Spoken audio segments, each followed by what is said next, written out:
À 2 pas du tramway, au rez-de-chaussée de cet immeuble d'habitat social, se cache un cabinet pas comme les autres. Ici, 1 heure de shiatsu coûte entre 10 et 22 euros, contre une soixantaine d'euros partout ailleurs. Il y a des personnes âgées, à faible revenu, vraiment, voilà, ça c'est une population que je n'avais jamais rencontrée, qui elle-même n'avait jamais rencontré ce genre de soins. Et c'est des rencontres particulièrement émouvantes et riches, et des corps aussi plus abîmés, voilà, des pathologies qui s'additionnent, avec des corps fatigués, des choses beaucoup plus ancrées et profondes, qui sont là depuis longtemps. Ils sont 16 praticiens à venir chaque mois bénévolement pour soulager les maux des plus fragiles. À l'origine de cette chaîne de solidarité, il y a un accident de parcours.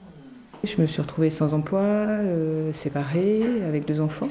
Et moi, j'utilisais ce type de pratique. En tous les cas, j'y allais vers de l'ostéopathie, de l'acupuncture avant, quand j'avais les moyens. Et puis, quand il n'y a plus les moyens, c'est devenu compliqué d'y aller.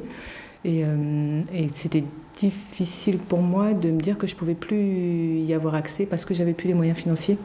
Aujourd'hui, Malika Darmungar est salariée de son association et voit au quotidien les patients ressortir transformés de leurs séances de soins.